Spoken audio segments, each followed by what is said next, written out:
Hello and welcome to the Daily Mail, Sunday, the 20th of August 2023. In today's Millwall news, it was match day today. We were on the television away at Norwich and we lost.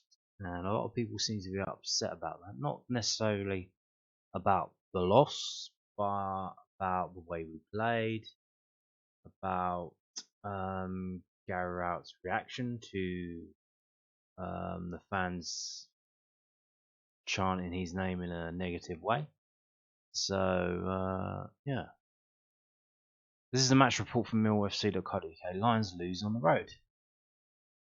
Millwall were defeated 3-1 by Norwich City in the Sky Bet Championship on Sunday afternoon. Jonathan Rowe, Josh Sargent and Ashley Barnes found the back of the net to condemn the Lions to a loss on the road. Adomir Maku, however, scored his first Millwall goal to reduce the arrears of second half stoppage time. Yeah, kind of sad because he scores his first Millwall goal and he's not celebrating. He's not. It's like we're losing 3-1, even though he did score. It was so late on, about 91 minutes. There was like 98 minutes of the game time. It was just too little, too late. But this is his first goal, and he doesn't get to celebrate it. So I'm sure the way he's playing, he'll score many more goals that he will be able to celebrate. So I wouldn't worry about it if I was him. Joe Bryan and Casper Nora missed out with knocks, meaning that Romain Esse was handed the first Sky Bet Championship start, whilst George Saville also came into the side at Carrow Road. Adomir Mako and Nino Adam Malachi were named among the substitutes. Also named amongst the substitutes, two goalkeepers. The Mad Lad did it. I knew that he was going to do it. He wasn't the first manager to do it, actually. I think someone in the Championship did it last week. I knew that someone would do it. Put two goalkeeping subs on the bench. Why? Why not? As I've said, they always bring three goalkeepers with them in away games, especially to train with the players, and just in case there's an injury to one of the goalkeepers. You don't want to go into a game with only one goalkeeper and no one on the bench. So they always bring three. Now they've expanded the subs bench to 9. So why would you only name 8 substitutes, or just name 9 and have a second goalkeeper there, because he's there anyway? So yeah, he named the two goalkeepers and subs on the bench, which raised a lot of eyebrows, but I knew it was going to happen at one point. And there you go. If we got injuries, basically all of the decent under 21s are gone out on loan. So except for Nino, so all the others have gone out on loan now. So there's no one left. The game got underway in bright Norfolk sunshine, with the Lions having to do some early defending following a Norwich corner kick. Following that, Josh Sargent's rasping drive from just outside the penalty area flashed past Matija Sarkic's post before the stopper had to spring into action on 20 minutes to tip Gabriel Sara's goal-bound free kick behind. 5 minutes later, however, the hosts were in front as Rowe pushed his way through in an attempt from inside the box, which gave Sarkic no chance. Cooper expertly blocked Sargent's effort with 10 minutes to play until the half-time break. Whilst at the other end, the Lions threatened for the first time as Murray Wallace's mishit shot was followed up by Kevin Nisbet. The Scots striker was blocked, however. Sara then fizzled one over Sarkic's crossbar before Billy Mitchell's long ranger failed to trouble Angus Gunn in the Canaries' goal. Goal scorer Rowe then had a chance to double his tally late on in the half as he ghosted in to meet Christian Bashnat's cross, but his header went wide. 4 minutes into the second half, the Canaries added the second as, after a free kick was whipped into a dangerous area, Sargent climbed highest to force the ball over the line by the aid of both posts. Saville curled wide as the Lions looked to get back into the game, but on 56 minutes it was over as Millwall's failure to convert at one end allowed Barnes to swivel and slot home at the other. Sargent's shot was saved as Norwich looked for more. With the game almost at its end, the Lions did pull one back as Imaku battled through to slot home his first goal for the club. Millwall were able to force corner kicks and attempts on goal following that consolation, but could not find a further route to reducing the deficit and slipped to a loss. Who wrote this match report? This is not the best it's ever been.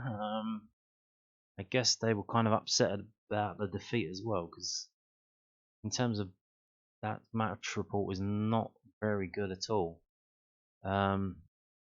So the team was Sarkic, Hutchinson, Cooper, Wallace, McNamara, Saville, Mitchell, SA, Fleming, Nisbet, Watmore.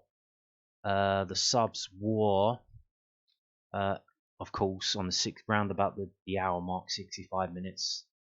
It used to be 60, but now the games are longer. It's around about the 65th minute now. It's by the book, you know. Imaku on for SA, 68 minutes. Vogelshammer on for Watmore, 68 minute. Bradshaw on for Nisbet, 77th minute, and George Evans on for Mitchell, 77th minute. And right at the end, Arding on for McNamara, 86 minutes. And the subs were Truman, Biakovsky, Adam Maliki, and Leonard, unused subs. So yeah, there you go. That was it. 1,892 away fans there. And they did not like what they saw. What can you say? We were outclassed. I don't think we were set up right, because when the subs came on, we looked a lot better. Pumping long balls to Nisbet does nothing. Pumped in a long ball to Bradshaw, because Bradshaw's the closest thing we got to a target man. He won the header for the goal. He nodded it down to Imaku, picked it up and dribbled forward and shot to the corner. So if you're going to play long balls, you have to play Bradshaw. You can't be playing Nisbet. And I think we're at the stage now. Everyone's about best 11. I think you've got to have a certain team for away games, a certain team for home games, and maybe even different formations. I don't know, but I don't think there is our best 11. It's horses for courses. We've got so many kind of various different types of players, and they just don't seem to be. They misfiring all the time. It's not working. Yeah, it's a really bad performance. But here's the thing: we've won once away at Carrow Road in 34 trips. So a lot of people saying, well, it's not the result, it's the way we played. Fair enough, but if you sincerely believe that we were going to win that game, I think you need to check yourself into the Maudsley, because you've got something wrong with your brain. If we've been there, if we've gone over 80 years to travel to Carrow Road 34 different times, and we have only won one game and drawn about, what was it, like 6, like, you cannot expect to win. You cannot expect to win. But yeah, we were outclassed. What can you say? We move on. So we'll see. We'll see what happens now. This is the 4 takeaways piece from the South London Press, londonnewsonline.co.uk. Obviously, they normally do this on a Sunday after the game. Well, technically they did it now because it is Sunday after the game. So here we go. So 4 takeaways from the Lions' 3-1 defeat at Norwich. This doesn't look or feel much like a Millwall team. Imaku deserves a chance to have up underperforming attack. Indeed, our top scorers at the moment are the talents, as Acting Millwall put them. Romain SA and Edomu Imaku, 1 goal each. The talent with the goals. Kevin Nisbet, no goals yet. Bradshaw, no goals yet. Fleming, no goals yet. Watmore, no goals yet. Where's the goals? Lions toothless again, a week on from that late defeat against Bristol City. And again, I don't really think Mill can have any complaints about Sunday's reverse. Norwich were better than the Lions in every facet of the game and were good value for the 3 points. So Ryan had been on the wall, well before John Rowe curled home a slick opener for the hosts. Mill struggling to muster up any sort of attacking rhythm, and the match was up long before the Lions finally sparked into life midway through the second half after the Josh Sargent doubled Norwich's lead just 4 minutes after the restart. Yeah, he says it there. So the Lions sparked into life after the substitutions were made. So they should have been done earlier, maybe at half time. Why does he always wait until the 65th minute?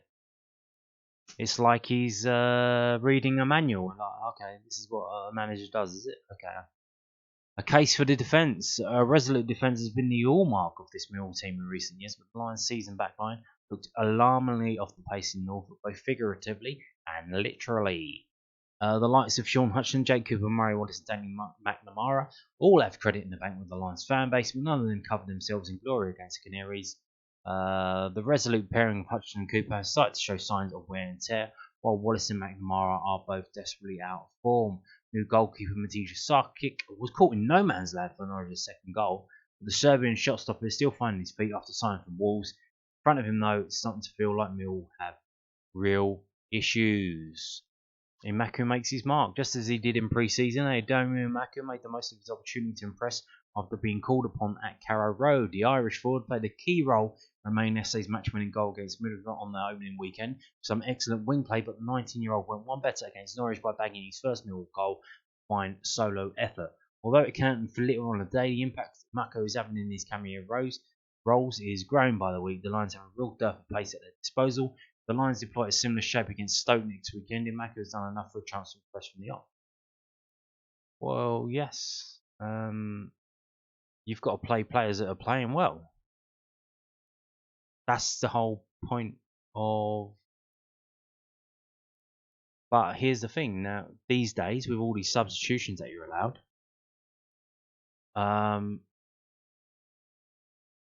it's not about you start a player or you start a player and they're supposed to play 90 minutes. You start a player and then you tell them to run themselves into the ground. Then around the 65 minute, as you know, Gary Out takes him off and brings a pair of fresh legs on. So you could start a Marku. He could be absolutely amazing, but then he might hit the same thing where when he's playing against fresh legs, it might not be to his advantage. It might be to his advantage to keep coming off the bench, hopefully earlier, maybe bring him on at half time, and then see how we go. But yeah, you need to play the form players. If whoever's not playing well, like if they're not playing well, get them off. A fan dissent. The Millwall faithful, travelling good numbers to Norfolk, made their feelings clear with some ruthless chants directed at Gary Rowett, following another toothless display. Regardless of whether or not you agree with said chants, few would argue that Lions fans have had little to shout about so far this season. Yeah, well, so much was promised. You've signed all these players. You wanted these players. You've signed them all. The money's been spent. What are we seeing for that money? Where is it? What's happening? Now, to be fair, 2 of them were injured today. The two of the better ones, Denore and Brian. So I guess that sucks. But just a bit of bad luck, I guess. But I mean, you're spending all this money. Like you've got to do better than what you're doing. The shift in mood from the start of the month after that win over Middlesbrough has been nothing short of seismic. It's also been reflected in performances too. Mill have been desperately poor in the matches since Borough, both in terms of quality and endeavour. This current team doesn't look or feel like a Millwall team. They were bullied by Reading, fought by Bristol City, and outdone again by Norwich. The natives are beginning to get restless, and the mood will sour further if things don't improve against Stoke next weekend. It may still be very early doors in terms of the current campaign, but all is not well at Den. Indeed. Brings to mind at the end of last season, Bournemouth, they were kept up by Gary O'Neill, and they fired him, and everyone's like, "What? Why are you firing this guy? He just kept you up. Like, are you crazy? Why are you doing that?" Like, because they want to be better than just staying up. So that's why they fired him. We've got a manager here who we were in the playoffs with 45 minutes to go and we spectacularly collapsed. And you're thinking, was that the time? Was that the moment? Was that the point, the apex, where you needed to do or die and you just fell off? Like, if you're not going to seal the deal in that situation, like, when are you? You know what I mean? Like, you've gone through this whole season, highs and lows, and then you get to the end, you're 45 minutes in, you're 3-1 up, it's all done, absolutely brilliant. Just got to get through the next 45, and you're in the playoffs, and it just collapses. And then after that, you've got to go again. I thought that was probably the moment, isn't it? That was it. Like, you've got to think. But then they backed him. They backed him with all this money, all these players, and we're not getting anything. We're not getting it. It's gone backwards. It's got worse. So here we go. Some more post-match comments. I'm sure we'll get more tomorrow, but these are the initial ones. This is from southwarknews.co.uk. We didn't do a lot of the basics very well. Millwall boss unimpressed with flat performance and Norwich defeat. The loss was the Lions' third defeat in a row in all competitions. Gary Rouse said his Millwall team did not do the basics well as he revealed his disappointment with his team's lack of fight. Carrow Road. Norwich run out 3-1 winners. We know all about that. Blah, blah, blah. Rowett said in his post-match press conference, it was really disappointing. Disappointing in many, many ways, but something we certainly prided ourselves on for a long time as a team. It's been hard to play against and hard to beat. Very rarely have we been outworked, outfought. And I can sometimes take being outplayed, as I think Norwich are a very good side and made some really good additions to their team. But they just ran with more drive, desire and energy than us, and let alone the football side of things. So yeah, that was a bit of disappointment to go in 1-0 down at half time. We wanted the reaction from the team, but I expected us to come a lot stronger second half. And something that we're very, very good at, which is set plays. We concede another one because people don't do their jobs. 3 minutes into the second half to concede, where Sargent just bumps out, our zone man drops back in as a free header scores. I think the players have to make sure these goals don't again. To then be 2-0 down against a very good side of the stadium, feeling as positive as it did, it was difficult. And we just couldn't get close enough to them. We've been a very defensively resilient team for a long time, and today we didn't do a lot of the basics very well. Even though Norwich are a very good side, I would expect them to be up there. And I will certainly expect a lot more from my team today. So there you go. Moving on to this. Gary hurt by chance from Millwall away support explains his reaction to them. This is from londonnewsonline.co.uk, South London Press's online website. Gary Rowett admitted he was left hurt by chance directed him from Millwall's fans during Sunday's 3-1 defeat in Norwich. The Lions fell to their third defeat in a row at Carrow Road, courtesy of goals from, yes, we know all about that. Millwall fans were less than impressed with another poor display after travelling to Norfolk in good numbers. Buying season tickets in good numbers. We're backing the team.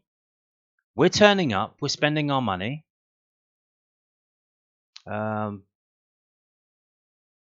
James Berylson spending his money. Buying these players. And we're getting shit. We're getting served shit on a plate.